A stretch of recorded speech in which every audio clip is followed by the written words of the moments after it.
جہاں مرضی جس گھاٹ سے چاہے پانی پیے، جہاں سے مرضی چارہ لے، تو شتر بے مہار کو کہتے ہیں سدا۔ تو یہ انسان بھی گمان کرتا ہے کہ میں بھی سدا ہوں، مجھے کوئی کیوں پوچھے، میرے جذبات پہ کوئی کیوں قدغن لگائے، مجھے کیوں روکے کوئی۔ بالخصوص جوانی کے ایام کے اندر جوان کو بڑا ہوتا ہے کہ کوئی مجھے کیوں، وہ تو ماں باپ کے کہنے میں بھی نہیں آنا چاہتا، وہ کہتا ہے کیوں مجھے روکتے ہیں، میری جوانی ہے، میرے جذبات ہیں، مجھے آزادی سے جینے دو، کیوں میرے راستے میں رکاوٹ بنتے ہو، میں سدا ہوں۔ اللہ فرماتا ہے نہیں، ایک اونٹ تو سدا ہو سکتا ہے، جس کو میں نے اشرف المخلوقات بنایا ہے اس کو تو سدا نہیں چھوڑوں گا، اس کو تو پابند بناؤں گا حکام کا۔ اب وہ کہتا ہے کہ نہیں نہیں، یہ کیسے دوبارہ اٹھائے جائیں گے؟ اب دوبارہ وہی بات پھر آ گئی، الم یک نطفۃ من منی یمنا۔ اللہ فرماتا ہے ایک بوند تھی نا، پانی کا ایک قطرہ تھا جو رحم مادر میں رکھا گیا، ثم کان علقہ، پھر وہ پانی کا قطرہ لوتھڑا بنا، فخلق فسوی، پھر اللہ نے اسے پیدا فرمایا اور پھر ٹھیک ہموار کیا، فجعل منہ الزوجین الذکر والانثی، پھر اس سے وہ جوڑ بنائے، کوئی مرد بنایا کوئی عورت بنائی۔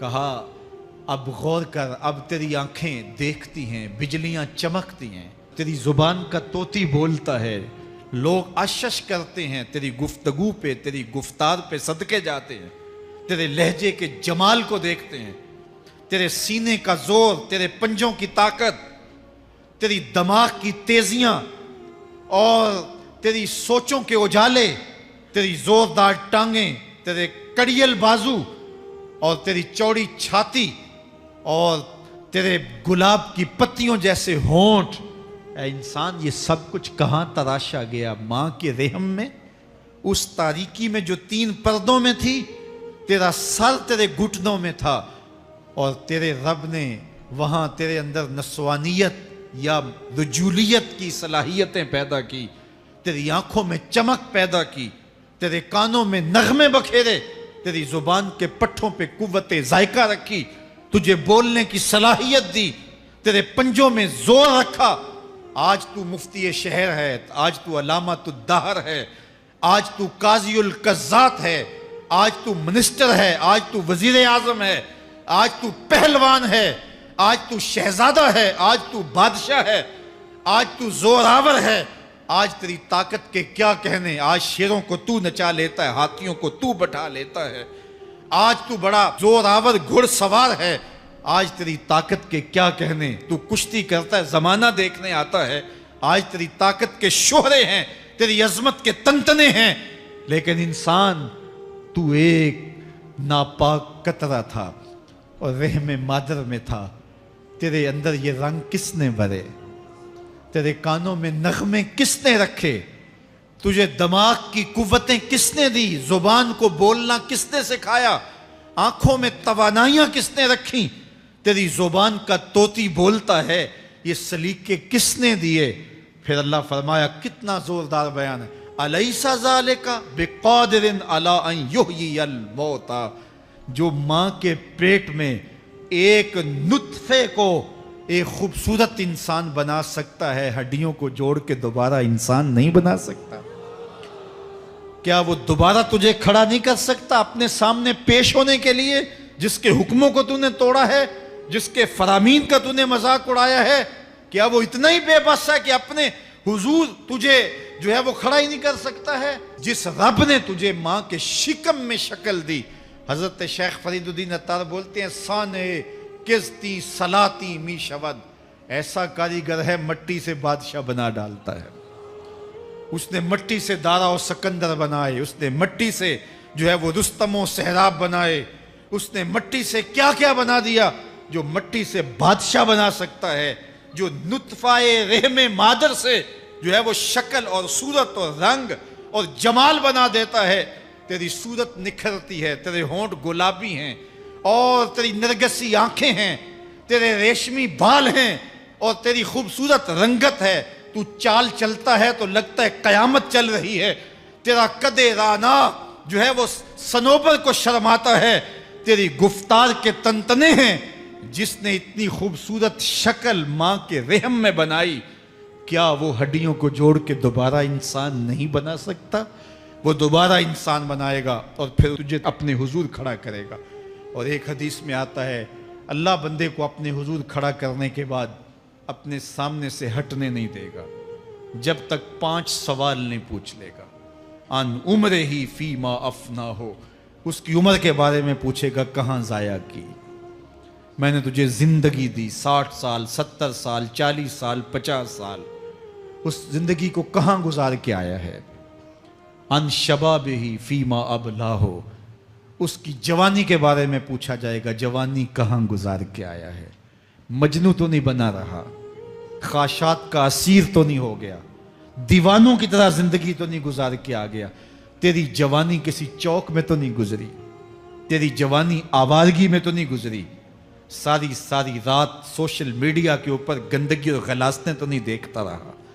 تیری زندگی گزری کہاں ہے؟ تیری جوانی گزری کہاں ہے؟ اگر کوئی جواب نہ ہوا تو پھر کیا جواب دے گا؟ اور وہ کتنا خوش نصیب ہوگا جو کہے گا مالک میری جوانی سجدوں میں گزری، میری جوانی قیام میں گزری، میری جوانی رکوع میں گزری۔ میرے حضور فرماتے ہیں سبعۃ یظلھم اللہ فی ظلہ یوم لا ظل الا ظلہ، 7 اشخاص ایسے ہیں قیامت کے دن جب کوئی سایہ نہیں ہوگا، اللہ ان 7 کو اپنے عرش کا سایہ دے گا۔ ان میں سے دوسرا شخص میرے حضور نے بیان فرمایا وشاب نشأ فی عبادت اللہ، وہ جوان جس کی جوانی اللہ کی عبادت میں گزری۔ جوانوں اپنی زندگی کو مالک کی دہلیز پہ لے آؤ۔ جوانی وہی ہے جو مالک کی چوکھٹ پہ گزرے۔ اپنے دل کا تعلق جوڑو، عشق کرنا ہے تو پھر آمنہ کے لال سے کرو، محبت کا رشتہ ان سے جوڑو، تعلق کا ربط ان سے قائم کرو، جوانی کو دین کی راہ پہ ڈالو۔ اللہ اکبر، سنو میرے حضور کا فرمان، انا حبیب اللہ، میں اللہ کا حبیب ہوں۔ پھر فرمایا الشاب التائب حبیب اللہ، جو جوان جوانی میں توبہ کرے وہ بھی اللہ کا حبیب ہے۔ آؤ اللہ کے حبیب بن جاؤ، اللہ کے حبیب بن جاؤ، اللہ کے حبیب بن جاؤ، اللہ کے محبوب بن جاؤ۔ لیلۃ القدر کی گھڑیاں ہیں، رات کا پچھلا پہر ہے، اللہ کے حضور یہ عہد کر کے اٹھو مالک جو زندگی گزر گئی، آئندہ جوانی کا ایک ایک لمحہ تیرے لیے گزرے گا، جیوں گا تو تیرے لیے، مروں گا تو تیرے لیے۔ میری ایک ایک سانس تیرے نام وقف ہوئی، میری زندگی کی ایک ایک ساتھ تیرے نام وقف ہوئی، میں اپنا سب کچھ تیرے لیے پیش کرتا ہوں۔ میری زندگی کا مالک بھی تو ہے، میری موت و حیات کا خالق اور مالک بھی تو ہے، یہ زندگی تو نے دی، تیری امانت ہے، تیرے حضور ہی پیش کرتا ہوں۔ اور لیلۃ القدر کی گھڑیوں میں اس عزم کے ساتھ گھروں کو لوٹو کہ اللہ میری زندگی کا ایک ایک لمحہ تیرے نام ہوا، آنے والے موسم تیرے نام ہوئے، میری جوانی تیرے نام ہوئی، میرے آنسو تیرے نام ہوئے، میری پیشانی تیرے نام ہوئی، میرے دل کی دھڑکن تیرے نام ہوئی، میری صلاحیتیں تیرے نام ہوئی، میری زبان بولے گی تو تیری تسبیح بولے گی، تیرے ذکر کے ترانے پڑے گی، میرے کان سنیں گے تو قرآن کے نغمے سنیں گے، میری آنکھیں دیکھیں گی تو مالک تیری قدرت کی نشانیاں دیکھیں گی، تیرے رسول کا روضہ دیکھیں گی، تیرا کعبہ دیکھیں گی۔ مالک میری زبان سچائی کے نور سے مالا مال ہوگی اور میں ساری زندگی تیرے نام کرتا ہوں۔ اور جب آپ اپنی ساری زندگی اللہ کے نام کر دیں گے تو پھر وہ پوری کائنات تمہارے نام کر دے گا۔ کی محمد سے وفا تو نے تو ہم تیرے ہیں، یہ جہاں چیز ہے کیا لوح و قلم تیرے ہیں۔ اللہ آپ سب کو اپنی پناہ میں، امان میں اور حفاظتوں کے حصار میں رکھے۔